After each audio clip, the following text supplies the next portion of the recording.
So thank you for joining us today as we're talking about financial literacy. And so our learning goals today, we're going to talk about how to talk to students about financial literacy. We'll be talking about issues related to current spending habits on food, clothing, and fuels. And we'll be help students bridge the knowledge gap between putting numbers on a spreadsheet and their consumption of food, fibers, and fuels. So honestly, financial literacy, it's such a big topic. We could probably have an entire course on it. Obviously, for our purposes today, we're going to be focusing on these learning goals. So if you're hoping for information on StopShare or the stock market, I'm sorry, that I can't help you with. Okay, so just to introduce myself, my name's Rachel Oakes. I'm very excited to be here today talking about financial literacy because it's something that I'm very passionate about. I usually teach secondary school. My teachables are family studies and social science, also English, and I've recently completed my Spec Ed Part 1, which has actually been really helpful for me to be able to break things down actually for all students that I teach. And before I became a teacher, I actually I studied business marketing at Fanshawe College, and I worked at a credit union for quite a few years before I decided to go back to school and learn how to become a teacher. So we'll be talking about some of that. Some of my experience there will help inform our webinar today as well. Okay, so for today, please keep your microphone on mute until you're prompted. Go ahead and ask any questions that may come up in the chat room function or during the question portion of the webinar. This symbol here, the puzzle pieces, it's an active participation during activities as indicated with this symbol. So when you see that symbol, that's just a reminder that that's when we can all kind of participate together. And this session will also be recorded so you can view later as well. So just to give you some information about Eggscape. Oops, sorry, I've got our participants here, so I just want to, there we go. Okay, so Eggscape's vision, a world where the agri-food sector is recognized as a vehicle for positive social, economic, and environmental impact. And our mission, we empower Ontario students with impartial and accurate information to increase awareness of the agri-food system and ignite interest in related careers. So let's get started here. When we're talking about how to talk to students about financial literacy, what financial lesson do you wish you learned at a younger age? Okay, and this Bitmoji here, that's early 2000s me. I don't dress like that anymore, don't worry. So what financial lesson do you wish you learned at a younger age? Or you could also answer, what issues are you running into when you teach financial literacy?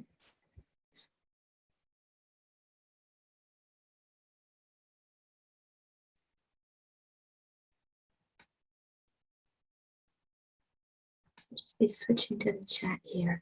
Okay, so Lindsay says how to make money and how to save money. Heather, you'll have access to the webinar, so you could always come back and access them that way, because you'll be able to, you'll be able to see it again. Anyone else? So I have how to make money and how to save money, yet not just my little Bitmoji here asking for money. Anyone else, a financial lesson you wish you learned at a younger age?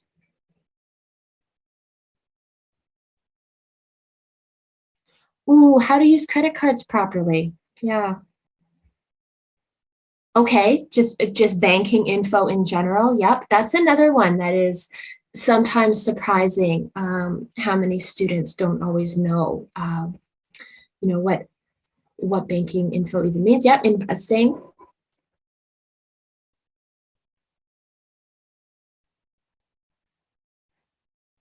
Yep, types of accounts. And even when I worked at a credit union, it was sometimes I spent a large portion of my time, even though I was just a teller, like I spent a large portion of my time explaining that to younger people who would come in, what their different types of accounts mean, how to write a check, how to deposit a check. Now with our technology, some students might be more, a little bit more savvy with it, but then other problems can arise as well.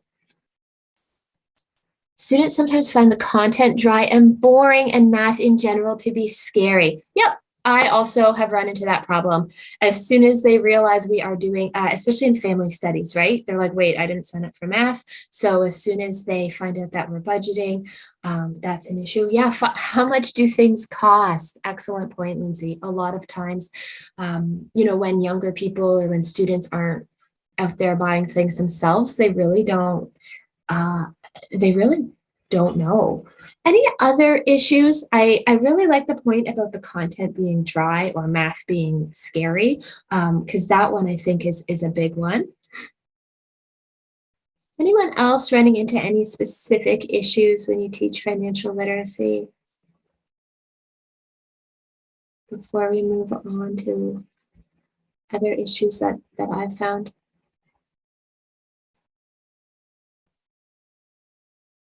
Students assume they can pay for it later. Yes, that's an excellent point, Heather. I find that because they know that they do have access to credit, sometimes people treat their credit like a savings account rather than having an actual savings account. They will appreciate learning about it when they're older and are faced with mortgages, etc. And that's also, Cassie, that's a really good point. I found so a course that is in family studies is personal life management. And so oftentimes they're thinking, oh yeah, I've heard I might have to pay for this, or I've heard I might have to pay for that. And when it is broken down for them, sometimes I find sometimes that there's a disconnect between when they sort of think that one day they'll just wake up and be 30 and be buying a house. And there's sometimes a disconnect with all the steps in between that. Okay, and how to connect it to relatable content for their age. Mercedes, that's an excellent point too, because that's exactly it. They might not be, ready to go out and be buying a house, yet, but there are certain things that they might have to start saving for soon. And maybe that's, post-secondary education, maybe that's rent. It all depends on what age they are. I'm going to, these are all excellent points, and we'll be covering them today. So one, I'm going to talk about some common issues that I have. And one of those things, I've got this analogy of an iceberg. And so what I find is that oftentimes secondary students or just young people in general, they see an adult with a job, right? They just see a person with a full-time job.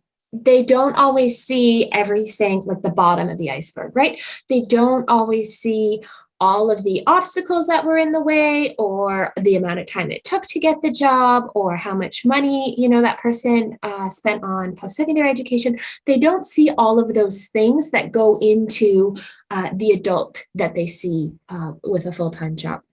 So one common issue, many young people are under the impression they will graduate post-secondary school and just get a job, end of story. I find Eggscape teaches a careers in agriculture lesson. And one of the things that we bring up is that there are 4 jobs waiting for every food science grad.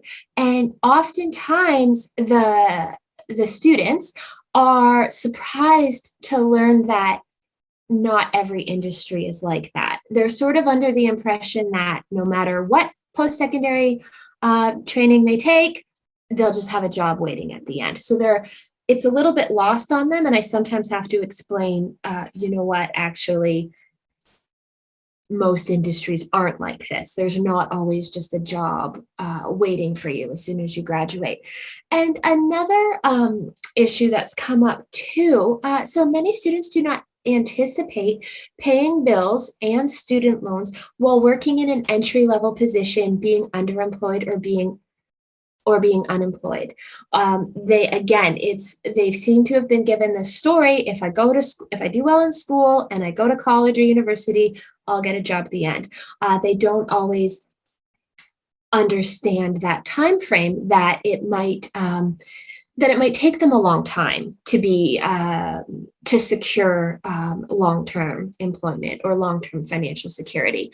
And so another example of that, when I teach Eggscape's food security lesson, oftentimes students are very surprised to learn that even people who face food insecurity can even be people with jobs.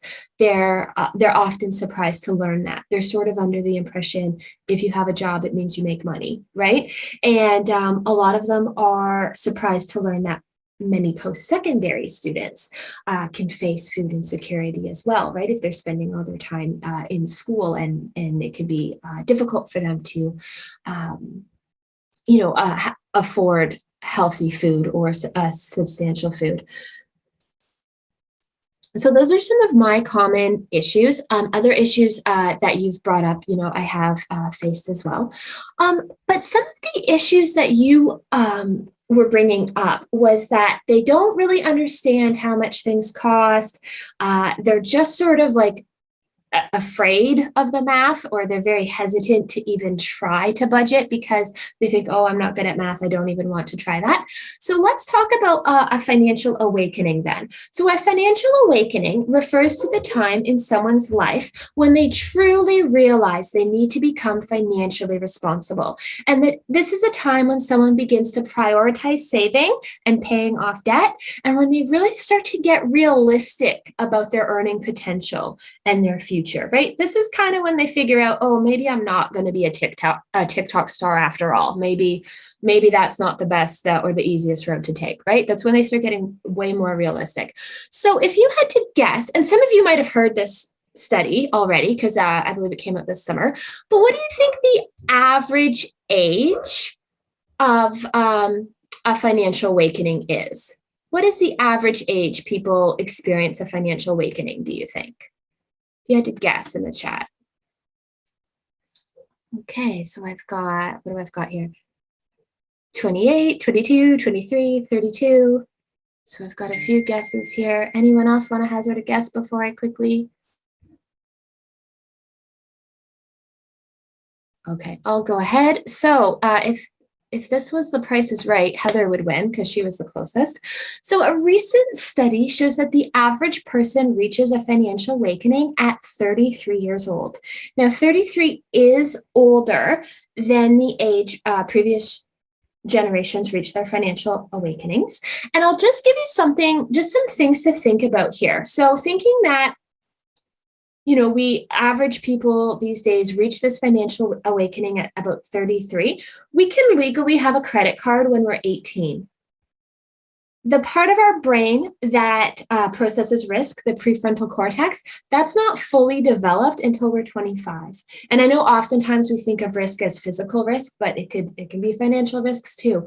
So that's a long time. That's between the time we can legally have a credit card and the time that our brains can fully process risk to the time that we, start getting really serious about our savings and about paying off debt.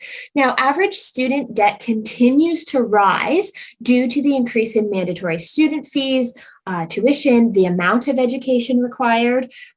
And yet, even though average student debt continues to rise, and we know even cost of housing, especially right now, right? All of these things are continuing to rise, but yet that doesn't seem to make this average age of a financial awakening happen any younger, right? So if 33 is older than the age previous generations reached their financial awakenings, why do you think that is? Anyone have any ideas why it might be that we would reach our financial awakening later than in previous generations?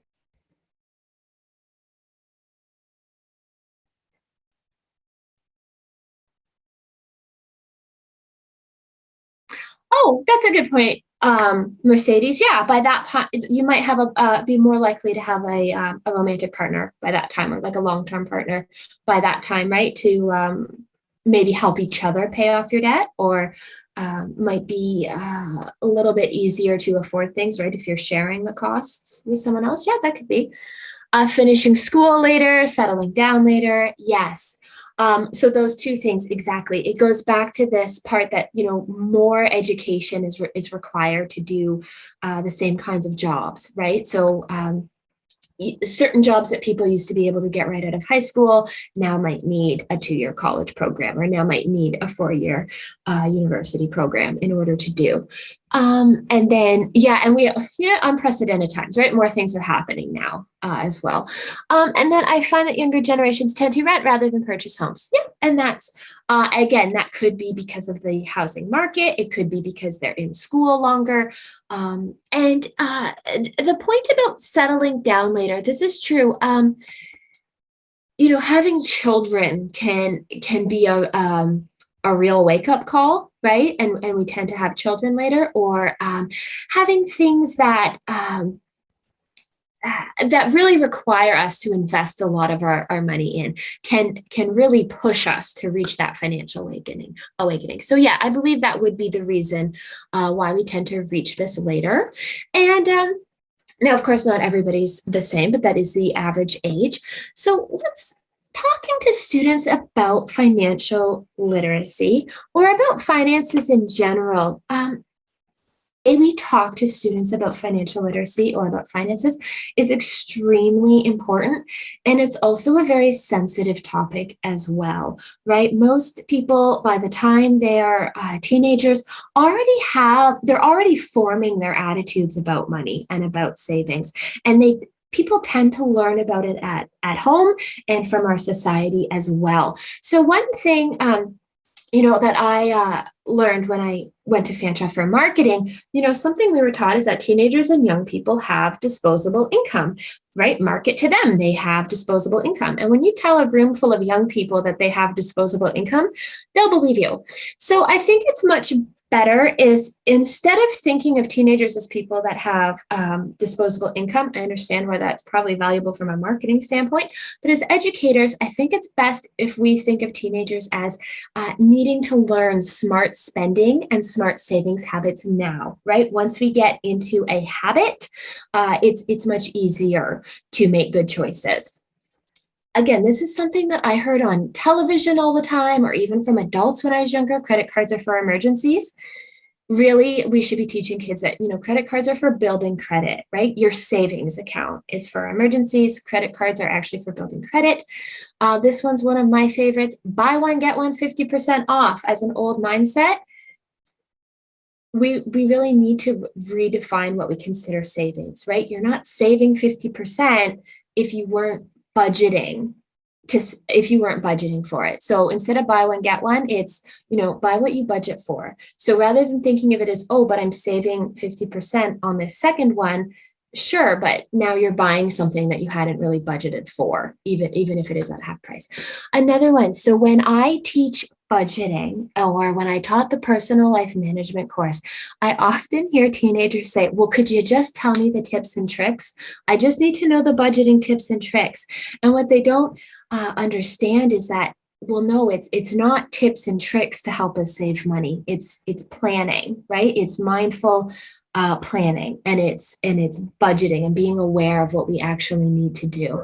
And I think that part of this tips and tricks problem is that that's kind of how we're used to getting our information now, right? We often find articles online, or, in our newsfeed that's like 5 tips to save money, or, 7 tricks to help you invest. Whereas really, if it was easy as just 5 little tips, why would we need a whole course on financial literacy, or why would we need to go to school to learn it, right? So it's much more planning is involved than just tips and tricks. And then here's another one. I used to be guilty of this one too. Oh, poor me, I have to save my money.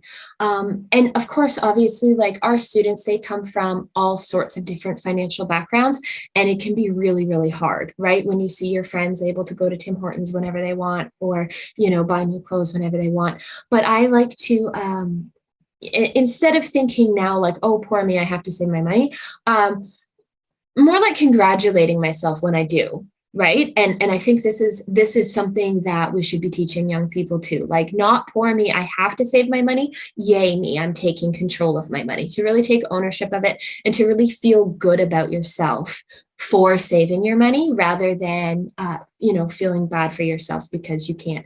And the problem, here's a big reason for this one, is if you're in the mindset that, oh, poor me, I can't go to Tim Hortons today because I have to save my money. The minute you do get money, you're going to go spend it, right, on Tim Hortons or something. Whereas if you think to yourself, oh, you know what, I'm making the choice not to go there, I am making the choice to save my money, the next time you do get that extra money, you might think, oh, you know what, no, I'm not gonna just go blow it at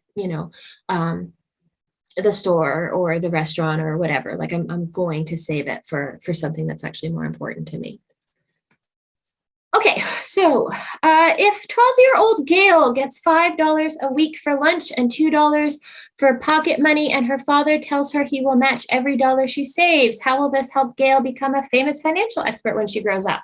Show your work. Okay, just kidding. Most of you probably know who this is, Gail Vass-Oxlade.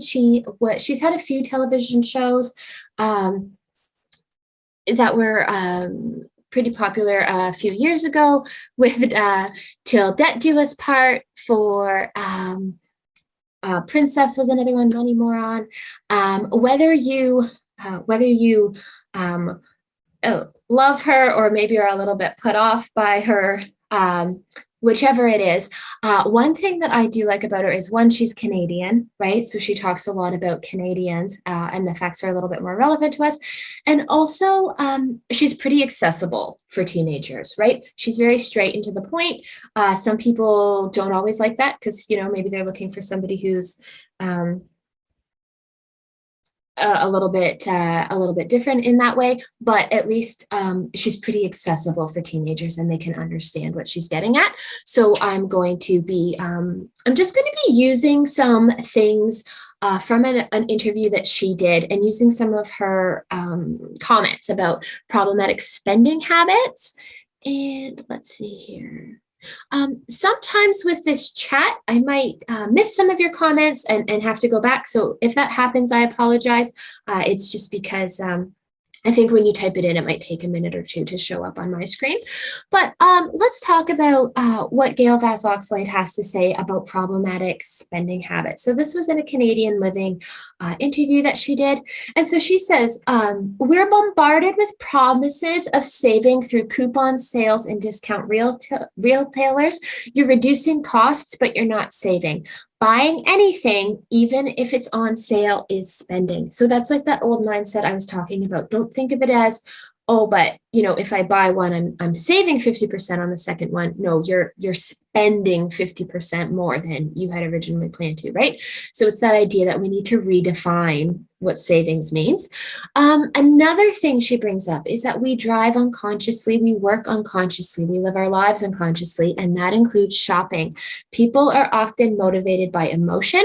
If you're sad or angry and you need to go shopping, she says if you're feeling that way, then you should try to find your way, steer your shopping towards something more productive, right? So maybe try to replace that, oh, I'm sad, I need to go shopping. Then maybe try to find something try to replace it with something that you're not just mindlessly shopping, right? And then another one she says is, our lives are focused on what we don't have. We think, I don't have a new coat this year. I have 5 coats, but I don't have a new coat this year. And for young people, I find back to school is one of those things. It's this idea that, oh, well, it's back to school time. I need a new backpack. I need a new water bottle. I need new shoes, even if there's nothing wrong with their current backpack or water bottle or shoes, right? So and this could be for advertising. Sometimes it could be, what we see our friends doing, but back to school is a big example of that for teenagers and young people. Okay, so why is food, clothing, and transportation so difficult? Oh, sorry, you know what? I'm just going to go back for a second because hold on one second. If I can. I just want to talk about this pretend math problem that I had up here. So in this article, Gail shares this antidote. anecdote. And she basically says, like, the point of her story was that she's just a natural born saver. Now, I think as educators, we can kind of see that if her dad made her this promise, like, okay, for every dollar you save, I'm going to match it. Every dollar you put in your savings account, I'm going to match it. I think as educators, we can see that that's probably what helped shaped her attitude about money. And it's probably what helped her get into those good habits about making money now, or sorry, about saving her money. Now, unfortunately, not everybody comes from a family whose parents have money to give them allowance, right? And not everybody comes from a family whose parents can not only give them allowance, but then double it based on what they're saving, right? Unfortunately, not everyone comes from a family like that. In this article, she actually compared this to the marshmallow test. And so if you're not familiar with that, preschoolers are given a marshmallow and then promised, the adult who gives it to them says, if you can not eat this marshmallow, if you can save it, I'm going to leave the room. And when I get back, if you've saved your marshmallow, I'll give you another one. And then what the people that conducted this study said that they followed up with the same kids that they tested with this marshmallow test, and the kids who were able to save their marshmallow ended up being better at saving their finances, like in their future once they were adults.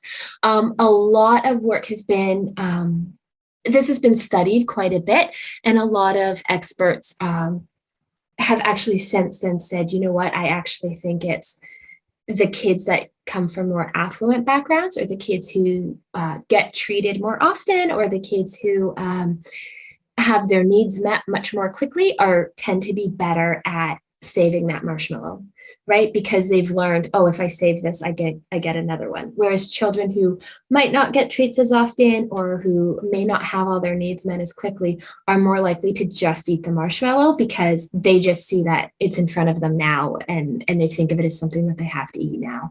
So some people say that it might not be the case, that people are just natural born savers.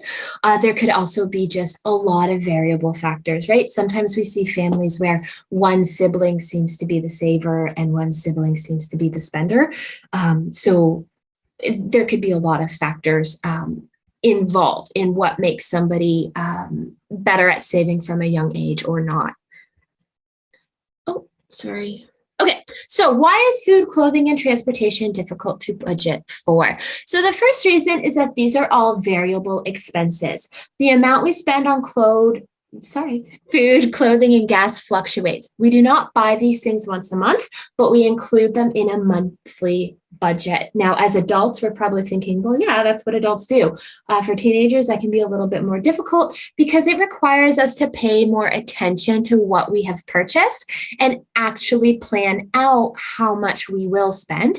Another thing is that line between wants and needs can get blurred on clothing, transportation, and food. Food, clothing, and transportation are technically necessities, so it's easy for us to justify our wants as needs and overspend as a result. There's also a lot of misinformation and false advertising that contribute to the blurred line between wants and needs. Sometimes, we get like the treat yourself, or, this is a must-have, like that type of thing. And then, of course, emotional spending. Vas Oxley brought this up as well. With the emotional spending. So we tend to make more impulsive decisions when we are feeling emotional, and that includes spending money. We go out to celebrate happy moments. When we are sad, we go for a long drive. We might order takeout. Maybe we're eating more than usual. I'm guilty of this one, buying a new outfit so I feel good about myself, right? There's lots of different things that we might be deciding impulsively rather than, stopping and thinking about it. So one thing that I do personally for this is, maybe not go shopping for clothes when I'm not feeling great about myself, or maybe, have a Delissio pizza in the freezer already as my budgeted groceries, right? So that way, I don't go, oh, forget it, I'll just order a pizza, right? So little things like that students can get in the habit of now, so that way they don't fall into these patterns later. Okay, so let's just talk then about bridging the knowledge gap between budgeting and food. So, are you willing to pay more money for food that is organic, hormone free, local, non GMO? Go ahead and participate. Some of you that are familiar with our Eggscape lessons might have different ideas. But is anyone willing to pay more money for something that's maybe organic or hormone free or local or non GMO? Feel free to answer in the chat.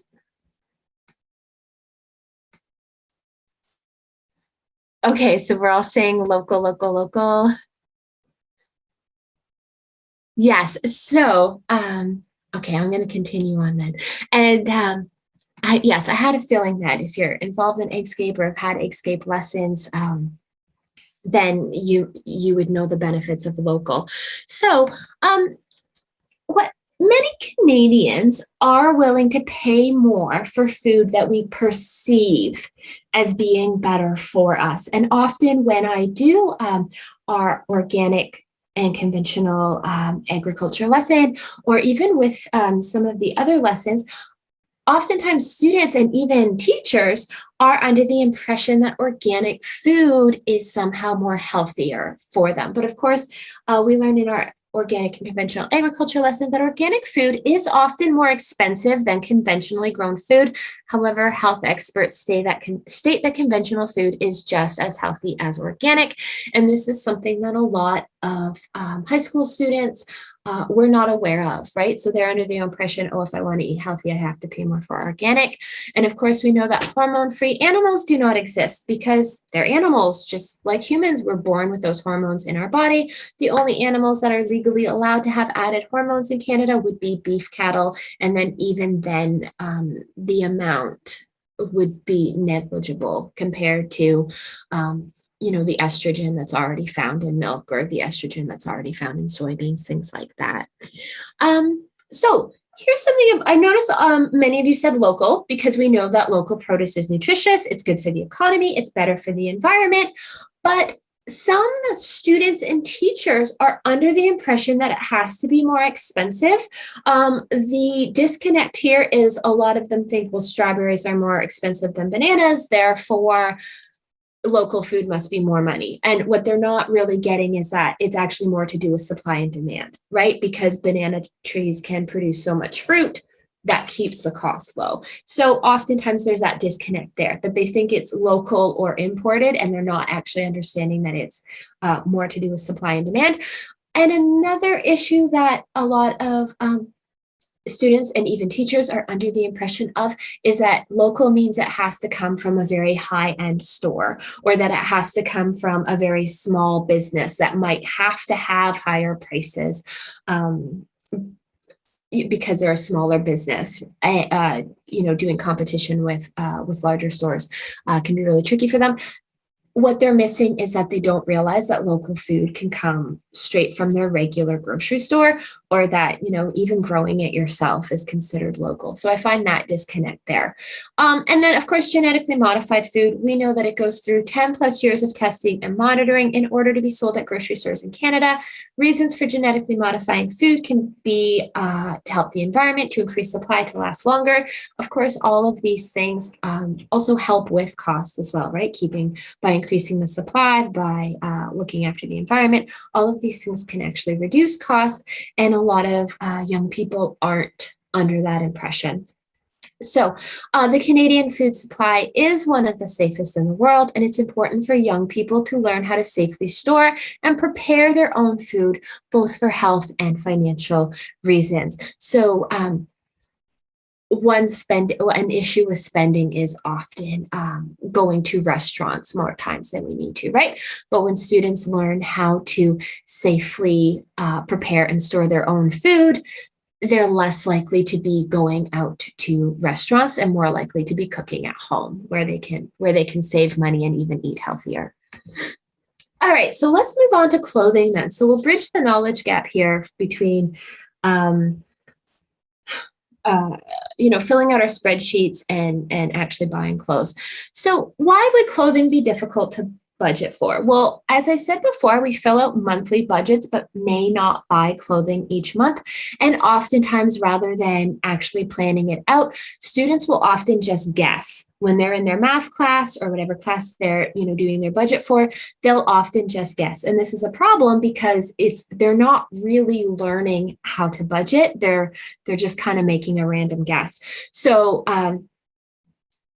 if it means that they need to learn how to, budget by paycheck or, plan out how much they actually would buy in a year and then divide that monthly, that might be something that would help them.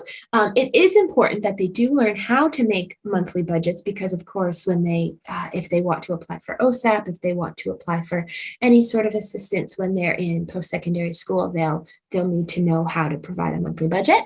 Another issue that makes it difficult to budget for clothing is fast fashion. So fast fashion refers to the kind of stores that have a really high turnover of their products. Things seem to always be on sale, even the new arrivals. So usually it's inexpensive initially, but it's often very low quality. It's usually marketed to young people. Because it's inexpensive, we think that we're saving money. Again, if you're one thing to teach students and make them aware of, if they're at a store that always seems to be having these massive deals, right, where even the new arrivals are already marked down 50% off, then that particular item of clothing is only worth what it's being sold for. Obviously, many stores do have maybe end of season sales or, they're trying to get rid of old product. Those types of things would be marked down for clearance. But if the store seems to always be having a sale or even the new arrivals are marked down 50% off, it's only worth what they're selling it for. So I have this example here in the corner. Here it is. It's being marketed to young people. We have, oh, look at this. Oh, it's a must-have. Did you know you have to go out and buy this? It's a must-have. So that's part of that marketing, right? It's not just, oh, here everybody needs a basic t-shirt. It's being marketed as something that this is a need, right? It's not being marketed as a want. And also, even if it's a new arrival and it's already being marked down by 50% off, then the shirt was never worth $12, right? Because no store could afford to stay in business if they were selling $12 shirts for $6 all the time. So this shirt's actually only worth $6 to begin with. And so when we see these things, we think, oh, I must be saving money. But if it's low quality and we have to be replacing it, we're not really saving money, right? If I have to replace the same t-shirt 4 times a year, I'm not really saving money than if I just bought a higher quality t-shirt one time. And then, of course, a lack of knowledge, right? When students are going out to, shop for themselves, what are they paying for, right? Because sometimes something could be very expensive and all you're paying for is the name brand, whereas something else without that name brand on it is just as good. Or sometimes you might actually be paying for the quality of the garment, right? And students may not know the difference. And then I have here, just like, what do those labels even mean? When we go shopping for ourselves, how many of us actually check the label on the clothing to find out what it's made out of or to find out how we have to care for it? Maybe the person who does the laundry at home might check this, but oftentimes young people or students aren't, right? So my point here is if you're buying something and you're not, let's say you buy something that turns out to be dry clean only, and then you have to pay to have it dry cleaned every time, are you really saving money? Or if you buy something and don't read your laundry care symbols at all, and you just throw it in and then, the garment ends up getting ruined, were you really saving money if you were just buying something that's going to get destroyed in the washer?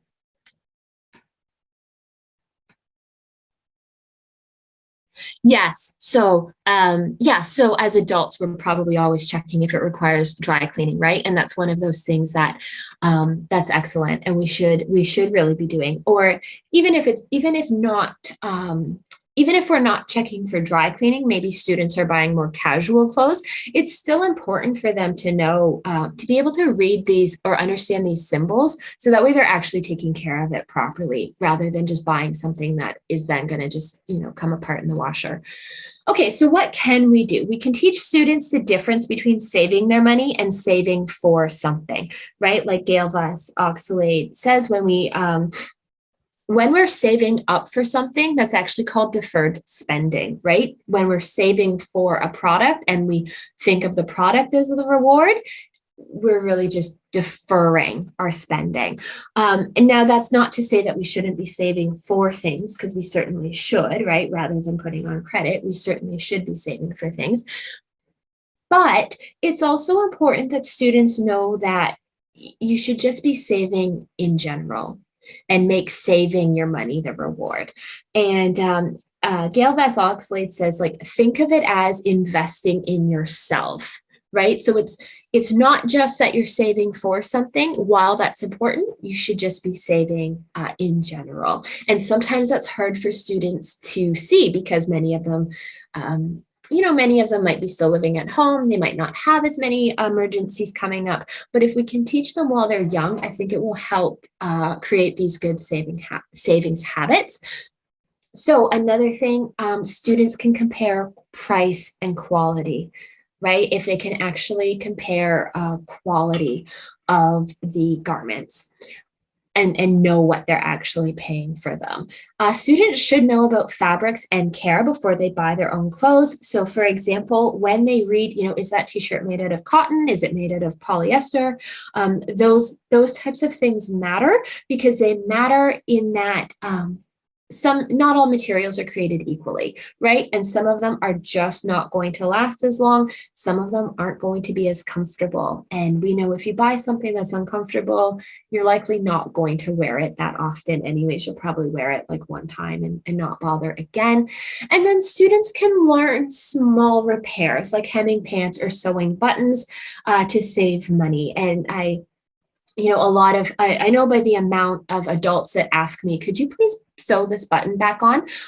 That a lot of adults don't know how to do things like this, right? And so small repairs like that, rather than having to go out and, buy a new shirt every time a button falls off, or just, making a small repair rather than having to go out and buy a new garment, can really help. And I just want to say, about this fast fashion versus investing in quality, it can be really difficult for students who might come from families that don't have a lot of money to, invest in quality clothing, right? That can be, really difficult to tell somebody, oh yeah, make sure that you're buying this expensive stuff, when it's more difficult for their family to be able to afford for them to do that. And so, something like, maybe a kid going out and buying a $10 dress pants to get them through until they get their first paycheck and can start, investing in higher quality pieces. Is one thing, but it's the constant, I'm saving money because I got 20 things instead of 5 things. It's that constant shopping that actually is creating the spending problems. Okay, and then lastly, we will talk about fuel, bridging the knowledge gap. So here's some difficulties in budgeting for gas. First one is the prices fluctuate. Secondly, teens have limited driving experience. I often hear from the students who are the first one of their friends to get their license or get a vehicle that none of their friends seem to want to pitch for gas, right? Everyone wants me to drive them somewhere. Nobody wants to pitch for gas. Or maybe it's just they don't seem to understand how much gas actually costs, or how often they actually do have to refill their tank. And then another problem is for unplanned trips and detours, right? So like Gail Vess Oxlade says, we tend to drive mindlessly, right? That's another problem with the spending, planning for how much we're actually going to spend on gas. And then one more thing that I'm going to bring up today, more people have job opportunities driving for, Amazon, Uber, Just Eat, etc. And these positions, it can be particularly appealing for young people who want to make their own hours. They're also jobs that nearly anyone, right, as long as you have a valid driver's license and a reliable vehicle, people can get these jobs rather quickly, right? And they're often looking for more people. But what ends up not happening is they might not be considering how much gas they're actually spending compared to how much money they're making per delivery, right? So that can be a real problem. They oftentimes with, depending on what the company, but I know for a lot of the food delivery ones, they'll get a message on their phone, they go to the restaurant, they drop it off, they get the next message on their phone. It's not always the most efficient as far as gas goes, and it depends on their vehicle as well, right? So if their vehicle is not very fuel efficient, they can end up spending so much in gas that they're not making enough profit. And then the other problem is their car insurance. So what young people may not realize is that once they are working from their vehicle, their insurance is now going to get a lot higher. And even if they think, okay, well, I just won't tell anybody, when they go to do their taxes and they're claiming how much they're making, obviously the government's going to find out then, oh, you're working from your car. Well, this is actually going to create a spike in your car insurance. And of course, many young people, their car insurance is going to be fairly high as it is because they're new drivers.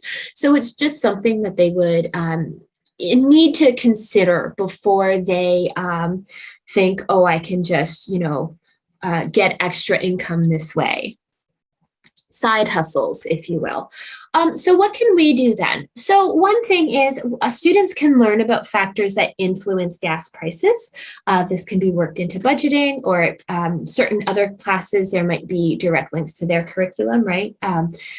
World issues, things like that. We can incorporate long-term plans and thinking into our budget exercise. So maybe in a math class, right, these word problems that we can do. And then also I have here, recognize that side hustles are a large part of our workforce. So more and more people today are doing freelance work outside of their regular job. Maybe you call it moonlighting, maybe you call it a side hustle, but more and more people are doing that, partially because of the pandemic, right? There's like a rise in the amount of people that are getting things delivered to them, or there's a rise in the amount of people who are working from home already anyways. But I think it's important that we do recognize that they are a large part of our workforce. And I know I made the joke about, around 33 when we realized we're not going to be that TikTok star. And I'm not saying that everybody's going to go out and do that, but recognizing that these extra ways to make money are probably very appealing for students. And I think it would be a good idea for them to explore them while they're in high school and actually research these things and really look into them instead of just seeing it as, oh, an easy way to make money, to actually understand what does go into it, right? And what would be required of them. And then teach students to perform a cost-benefit analysis. They do this in business or in economics. And it's basically, it compares the cost with the benefit it provides. Cost is usually financial, right? It can be things like time, right, that you have to invest or hard work, but it's usually financial. Benefits can be things like time saved or money saved in other areas. In this case, we can use, one example is driving costs more money, but saves time compared to walking, right? So they can, compare how much money is this going to cost me? How much time is this going to save me? Are there any other benefits? So we'll do this one then. So an electric car, for example, would be more expensive initially, but it could save money over time. What would some other benefits be if we were to do this cost-benefit analysis for an electric car, as an example? It's more money initially, but it might save money over time. What are some other benefits? And again, you could do this with anything in your class, right? It could be whatever fits into your class, but we can do this one as an example.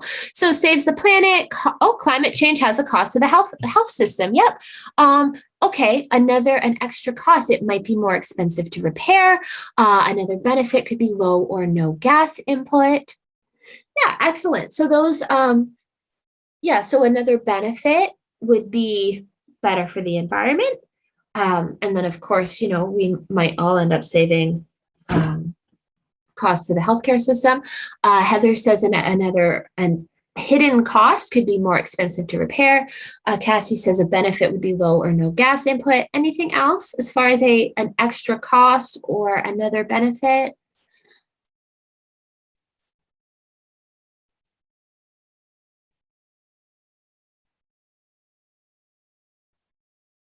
Okay, I think that's all the answers that are in. Another benefit could be there's like a tax, like a tax benefit that you can get if you're driving an electric car. But of course, this was just a quick example that we did here. Students could actually compare the cost of it, could actually look into, actual car loans, like what would my monthly payments be, how many years would this take me to pay off, and then compare it maybe to a regular vehicle, and then compare, how much does it cost to fill up by charging the electric car versus, how much does it cost to fill up my car with gas, right? Those things. And again, it doesn't have to be anything to do with a car. It could be whatever would fit best into your curriculum. For younger students, if you happen to teach younger grades, you could start out as pros and cons and maybe work your way up to doing a cost benefit analysis. But ultimately, that is what would actually help students budget long term. If it's not just the initial cost, but they realize, how much is it actually going to cost you over time? Or is it going to end up saving you money over time, right? So that really helps with those budgeting exercises, especially if it's something that they do not budget monthly for. Doing an actual cost benefit analysis can really help. Another example I did once with kids was buying a pet, right? And that seemed to help with, how sometimes budgeting can be very dry. A lot of the students were very excited to do this as buying a pet. Like, how much will it cost initially? How much will all of these costs come up, right? What benefits would it provide? That sort of thing. So that can kind of help with making the content a little bit more exciting if it's something that the students might actually be more interested in purchasing. Okay, so moving on, I'll just let you know then, I mentioned about our teacher ambassador program when I mentioned some of the lessons that we teach. So this year it is virtual and because of COVID restrictions. And so it's free agriculture and food lessons delivered by Ontario certified teachers. And Eggscape's TAs are all Ontario certified teachers. There are 12 topics for grade 7 to 12 teachers to choose from, including our featured careers lesson. I mentioned that one. All lessons are aligned with the Ontario curriculum and encourage students to think critically about food and agriculture topics. They are fact-based and offer a balanced perspective, allowing students to make their own decisions and become informed, empowered, and food literate consumers. The program can be booked an unlimited amount of times. I find that students actually get really excited when the same person is coming back to deliver those lessons. They know what to expect, and they do tend to get more excited if they have more than one lesson. To book the program, you can follow this link here. Also, you can also ask questions in the chat as well if you need more information. And so here are the 12 lessons that are ready for virtual delivery. They include careers in agri-food, local food, food security, climate change, biotechnology, organic and conventional agriculture, business and economics of food, food safety, that one's my personal favorite, environmental initiatives, agriculture in Canada, animal health and welfare, and technology and innovation. And then our business of food e-learning platform. So this is a comprehensive online platform developed by Eggscape that allows educators to enhance their knowledge and understanding of agriculture and food at their own pace from any location. It's 24/7 access to professional development with information that can be dynamically updated, so learning is always current and responsive. An opportunity to learn with and from other certified Ontario teachers. And 2 courses are being offered, BOF, the Business of Food 101 and Business of Food 102. The topics covered in our courses are local food, food security, food safety, business and economics of food, climate change and environmental initiatives, careers in agri-food, conventional and organic agriculture, animal health and welfare, agriculture in Canada, biotechnology and innovation. Sorry, biotechnology and technology and innovation. Each course is a total of 40 to 50 hours, scholarship opportunities available to make course free to take, and learners will receive a certificate of completion that can be added to their teacher portfolio.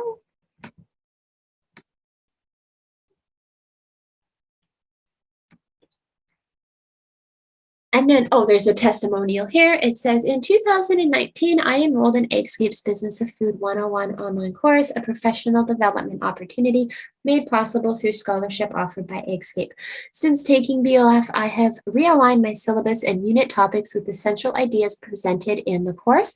I am now using lessons on subjects such as food safety and security, eating local, and future global population food needs in my classroom. These lessons are real to my students. They now understand the movement towards sustainable farming and the way that STEAM applies to agriculture.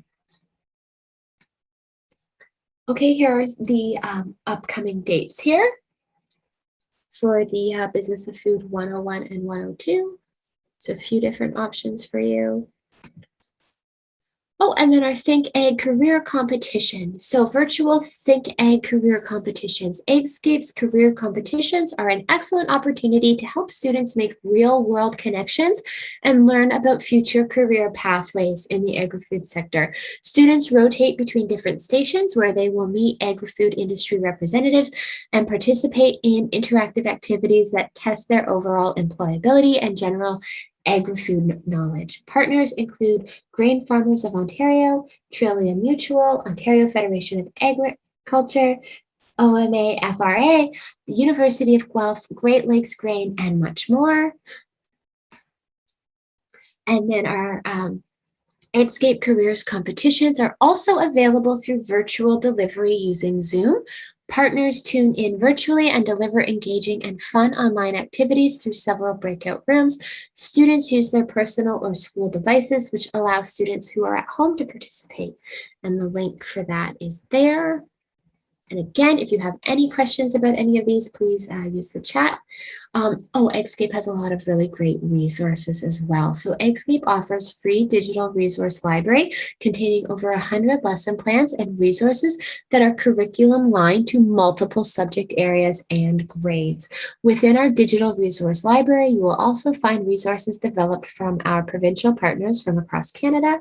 And our Growing Careers YouTube channel contains over 75 unique video profiles of various people who work in the agri-food sector and over 20 recorded food and farm tours. And of course, March is Canadian Agricultural Literacy Month. So Eggscape, in partnership with Agriculture in the Classroom Canada, is celebrating the 10th anniversary of the Canadian Agricultural Literacy Month during March 2021. For COM, we will be offering a variety of programs, resources, and events, including the Teacher Ambassador Program. Register to receive any one of our free digital resource packages, that's for elementary or secondary. Participate in our farm and food virtual tour on March 23rd at 10:30 a.m. on our YouTube or Facebook. Participate in our Food, Our Story contest, where students can either submit a written or video entry on one of 6 topics. Winners of the contest will receive a $200 and a private virtual farm tour for their class. And share your food story with us on social media by tagging Eggscape and using the hashtags hashtag COM2021 and hashtag Our Food, Our Story. And I've got the link there. Thank you for joining me today. That's it for me.